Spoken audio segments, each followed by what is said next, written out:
그럼 소송의 흐름 한번 볼까? 그럼 다 됐으면 소송의 흐름 그림으로 보자. 그림 밑에 책에도 있어. 똑같이 소장을 제출하면 접수사무관, 참여사무관 등등이 사무관 등이 소장을 형식적으로 심사해. 실질적인 것은 재판장이 심사하는 건데 형식적인 것은 소장을 사무관이 심사해서 통과하면 피고한테 송달한다고 그랬지. 여기서 송달이 제대로 되면 되는데 이제 송달이 안 되면 주소를 보정하라고 내려오지.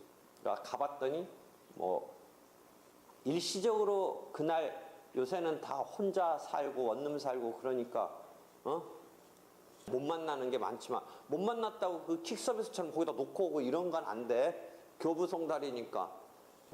송달을 해야 되면 가서 못 만나면 그게 놓고 가면 안 되고 못 만나서 다시 송달을 해봐야 되고. 그런데 실제 못 만난 정도가 아니라 그 사람이 거기 안 산다면 이제 새롭게 어디 주소 알아봐 와라라고 주소 보정을 한다라는 거지. 그렇지? 주소 보장을 해서 이제 하여튼 송달이 돼서 피고가 송달이 되면 답변서를 내야 된다 했지. 30일 이내에 답변서, 30일 이내에 답변서를 내야 되니까 만약에 자백이 되면 이제 그대로 사실이 다툼이 없어서 불요증 사실이라는 개념을 가르쳐줬지. 증명할 필요 없이 그대로 사실 인정에 기초가 되는 뭐 그런 상황처럼 자백간주, 답변서가 부제출되면 원고의 소장에 제출된 내용이 자백된 것으로 간주돼서 무변론으로 변론조차 열지 않고 판결을 할 수 있는 거지. 한편 답변서가 제출되고 그게 다툰다면 이제 변론 기일을 열어서 증거 신청 등에 의해서 증거 조사를 해서 판결로 가는 거지. 그치? 판결로 가는 거지. 그래서 한편 변론 기일 열기 전에 준비 절차라는 개념이 하나 있다고 그랬어. 예외적이지만 곧바로 변론에 가지 않고 뭔가 쟁점을 정리하기 위해서 준비하는 절차로 열 수도 있어. 예외적인 거야. 원칙적으로는 변론을 가는데 사건이 막 뭔가 있는 듯은 하면서도 또 상당 부분 맹탕이다 라고 했을 때 또는 진짜 사건이 복잡하다 뭐 이럴 때도 있고 할 때 판단을 하는 거야. 이걸 좀 가지를 치고 가지런하게 쟁점을 정리할 필요가 있다라고 하면 이 준비 절차로 오는 거야. 곧바로 여기 가서 중구난방 하는 것보다는 조금 정리돼서 오자. 그래서 이렇게 정리돼서 올 수도 있어. 한편 사건의 성격상 조정에 붙이는 게 즉 ADR적인 우리의 ADR은 조정, 화해, 뭐 중재 이런 게 있는데 조정이라는 것이 주로 법원에 의해서 원래는 조정은 제3자적인 입장에서가 본질인데 주로 우리는 그조차도 다 법원이 약간 통제한다랄까 법원이 관여하는 이런 민사조정 틀을 갖고 있는데 애초부터 저번 때 가르쳐준 건 뭐야? 애초부터 소송을 내지 않고 조정에 신청을 하는 경우도 있을 수 있다고 했지. 조정 신청. 조정을 신청하면 소송보다 인지대가 10분의 1만 내고 하는 건데 요 경우는 뭐야? 소송을 냈다가 조정으로 해부하는 거야. 그러니까 조정으로 가는 경우는 애초부터 당사자가 조정 신청을 할 수가 있어. 나는 소송 이전에 좀 이 분쟁을 좀 조정으로 해결해 보고 싶다. 근데 잘 사람들이 그 카드를 안 써. 무조건 소송을 내오면 법원이 이건 소송이라는 일도양단의 판단보다는 뭔가 양보랄까 좀 구체적 타당성 있는 이런 것이 필요하다라고 생각되는 이런 내용이면 조정으로 보냈는데 그럼 조정을 해. 근데 그 조정에 대해서 성립이 안 되면 결국 변론을 열어야겠지. 그래서 일로 올 수도 있는 거야. 여기서 타결되면 이 조정조서가 꾸며지고 그 조정조서는 재판상 화해와 마찬가지 효력이 있어가지고 즉 재판상 화해는 또 확정 판결과 마찬가지 효력이 있고 해서 판결처럼 되는 건데 실패하면 일로 오는 거지. 실패하면. 그렇게 해서 그러면 이제 할 수 없이 증거조사를 해서 명명백백 가려야겠지. 그래서 일도양단이라는 거야. 판결은 일도양단. 가려야 돼. 누구 손을 들어줄지 가려야 돼. 여기는 어느 정도 명명백백 안 가리고 이렇게 봐서 서로 인정할 거 인정하면서 뭔가 타협적인 안을 도출하는 거니까. 그제? 조정은. 그래서 그런 등등이 요 흐름인데 책에도 있어, 이거. 책에도 있으니까 잘 이해해봐. 여기서 또 이 질문할 거리 있으면 해봐. 여기서. 재판 중에 만약에 조정을 하면은 인지 때문에 다 여기서 조정하고 나서 나중에 돌려줄지. 애초부터 조정을 했을 때는 지금 궁금한 건 10분의 1인데 혹시 이렇게 됐을 때 10분의 1만 써야 되는 거 아니냐인데 애초에 이제 든 비용이 인지대를 납부하고 왔는데 그럼 돌려줘야 되는 거 아니냐. 다만 소송을 냈다가 이런 경우는 가능해. 소를 취하해. 소를 취하하면 소송을 냈다가 소를 취하하면 인지대를 어떻게 하냐면 반을 아마 돌려줄 거야. 소취하로 끝났을 때는. 소취하로 끝났을 때는 반을 돌려주니까 조정도 그 정도. 인지법 봐봐. 인지법. 민사소송 인지법 보면 14조. 다음 경우에는 2분의 1 돌려준다 이 말이야. 그치? 조정이 성립된 경우? 그러네. 2분의 1. 네. 그치? 소치아와 비슷하게 2분의 1이네. 다시 본다면 조정이 성립됐으면 재판상 하여와 동일한 요력이 있어가지고 그런 경우라면 2분의 1 돌려주네. 그제? 이해됐네. 다시 돌아가면 되겠네. 2분의 1 돌려주네. 조정이 성립됐으면 애초에 냈던 소장의 인지액을 어떻게 하느냐인데 민사소송 등 인지법 보니까 다시 돌아와 보면 그 14조에 보니까 2분의 1을 환급하도록 되어 있네. 또 소치아도 2분의 1 환급하는 거에 마찬가지다. 질문. 다시 이렇게 해서 소송의 이제 소장 부분 송달 및 주소 부정 보자. 주소 불명, 이사 불명, 수취인 불명 이런 거는 주소 보정을 하지. 그다음에 쭉 공시송달 얘기는 계속 앞에서 했지. 우리가 송달에 있어서 공시송달 이제 실제 거기 살지 않는다든지 주민등록상 주소지 올려놓고서 안 산다든지 또는 주민등록 그게 직권으로 말소되면 탐색이 안 되잖아. 그러니까 공시송달 하는 경우인데 공시송달은 지금 어떻게 대법원 인터넷 홈페이지에서 공시송달 한다고 하고 공시송달 되면 어떻게 돼? 공시송달 거기에 올려놓고 2주 뒤에 송달된 것으로 보지. 그 다음부터는 2주일도 안 기다리고 송달된 것으로 하고 처음에는 2주일 기다려주지. 그치? 그래서 이런 공시송달까지 하면서 송달이 되는데 송달이 되지 않으면 진행을 못하는 거지.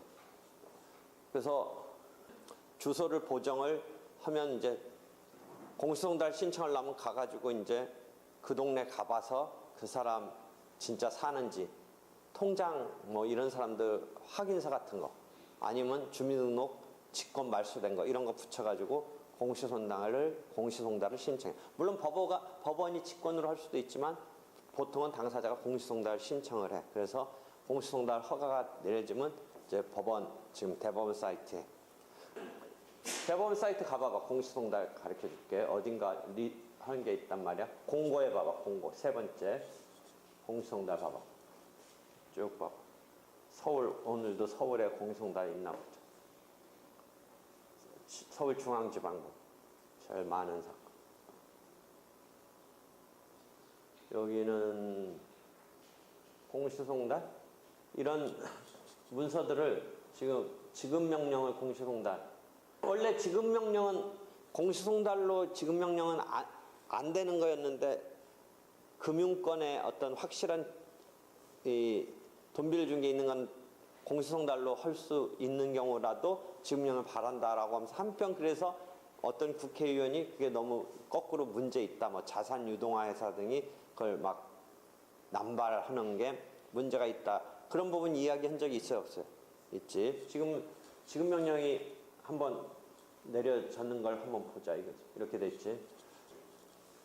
그래서 이 보낸 거와 11월 1일 2주 차나 안 나. 이게 17일 날 공시송달 하면서 처음 서류는 이 사람에 대해서 그 다음에는 이런 기간을 안 주지만 처음은 2주를 준단 말이야. 그래서 결국은 너한테 이런 문서를 지금 송달해야 된다라고 공시를 하고 아마 17일부터 11월 1일 0시가 2주 지나는 14일 지나는 그 날짜가 될 거란 말이지. 이렇게 해서 공시송달을 하는데 이 금융권이니까 공시송달이 된다라고 그랬지. 그치? 그런 거 이해했지? 전에 한번 설명했어. 이게 한국은행 정도야 건데 그때 자산유동화 회사 같은 경우가 약간 이런 남용을 하는 듯한 뭐 그거가 포착이 돼가지고 국회의원이 다시 이것에 대해서 문제가 있다라고 문제 삼는. 처음에는 그런 확실한 금융권 등에 한해서는 공시송달로 가더라도 워낙 원래의 채권 채무 관계가 확실하니까. 근데 공시송달은 왜 문제가 있냐면 이렇게 해서 송달됐다고 하니까 원래 송달은 자기 방어 기회를 주기 위해서 너한테 이런 지금 뭐가 있는 거다라고 알려주는 기능을 하는데 공시송달로 하면 실제는 그 알려준다는 기능을 거의 못하는 거지. 그냥 백기 들 수밖에 없지. 모른 채.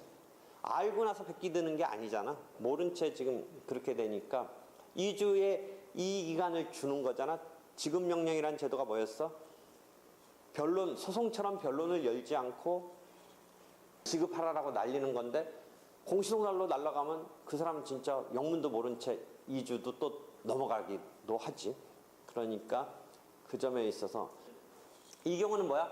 2주 뒤에 송달의 효력이 있고 그 다음에 또 2주의 이 기간을 주긴 하지만 뭐 하여튼 뭐 한 번 못 보면 모르겠지. 뭐 중간에 우연히 우리처럼 맨날 들어와서 내 이름에 공시송달 있나라고 김도현 오늘 이름 있나 하고 한번 찾아보지 않은 이상 너한테 지금 언제 안 온지 모른 척 지나가잖아. 혹시 돈 빌린 적 있어 어디서? 이런 공시송달 개념 이해했지? 이런 문서가. 그렇지? 공시송달 한 번 더 봐봐. 쭉 한 넘겨봐. 지급 명령만 쭉 있네. 다 금융권인가 보다. 소장 같은 거 한 번도 없나? 한번 쭉 가봐. 뭐 있나? 다른 거. 소장 같은 거 있는 것 같은데. 잠깐만. 어디에 소장이 있었던 것 같은데? 형사사건이고. 판결정본 한번 봐봐. 판결정본. 이건 판결이 송달됨. 이건 뭐야? 2주 안 기다리고 뭐야? 이제 그 다음날 0시에 곧바로. 이 사람은 이 앞에 이미 공시송달로 지내왔기 때문에 판결문 이전에 뭔가 한두 번 있었을 거야. 공시송달이 계속. 그러면서 판결문까지 간 거야 지금. 그지? 소장 날라가고 그 다음에 공시송달로 송달되고 그때는 2주를 줬지만 이제 판결문은 곧바로 다음 날부터 효력 발생. 그러니까 이게 이제 이렇게 되면서 또 2주간의 항소기간 없이 도가하면 어떻게 돼? 이 판결 확정되는 거야. 이제 공시송달로 판결이 확정돼. 이 사람 어떻게 본다면 주소가 불분명하는 것은 지 탓이지만 이 사안의 흐름을 모른 채 자기가 얼마 주는 거야. 이 판결문은 지금 내용은 없지만 예를 들어 얼마 줘라 판결이 된 거지. 나중에 이걸 갖고 어떻게 한번 해볼 수 있는 거야. 소송행위의 추후 보완, 자기가 책임질 수 없는 사유로 항소 기간을 지키지 못했다라는 걸 주장해 볼 수 있지. 근데 100% 받아준다는 보장은 없어. 이 공시송달 되게 된 과정이 자기 주소가 다 뻔히 아는데 원고가 뭔가 그것을 무시한 채 이렇게 공시송달로 했다든지 하는 사유가 있다면 한번 자기가 책임질 수 없는 사유로 소송행위의 추후 보완이라는 173조 소송행위의 추후 보완 찾아봐. 자기가 책임질 수 없는 사유로 이제 어떤 기간을 못 지켰어. 소송행위의 추후 보완을 찾아보면 자기가 항소할 수 있는 2주간을 163면 책임질 수 없는 사유로 못 지켰기 때문에 추후 보완이라는 게 2-82에 있는데 그 다음 페이지 164 봐봐. 공시송달의 경우에 반드시 추후 보완을 인정할 것인자에 대해서 반드시는 아니고 그런 사정에 대해서 상대방이 공시송달을 신청했을 때 약간 상대방이 조금 좀 적극적으로 하면 주소 충분히 찾아보고 뭐 이럴 수 있는데 내친구가 그냥 완전히 이 사람 깔아뭉개려고 그런 나쁜 의도가 어느 정도 있다든지 했을 때 이 입장에서 당한 사람은 자기가 책임질 수 없는 사유로 이렇게 대기에 이르렀다 해서 추후 보완 한자 뉘앙스 알겠지? 줄여서 추한이라고 하는데 추후에 보완해서 상소기간을 도가했지만 내가 보완해서 지금이라도 하겠다 이런 것을 인정한다라는 거지. 이해할 수 있겠어? 그런 카드를 쓸 수는 있지. 응? 알겠지? 여기까지 또 질문 있으면 해봐. 질문 있으면. 여기까지. 없으면 여기까지 오늘 할게. 여기까지. 수고했어요. 감사합니다.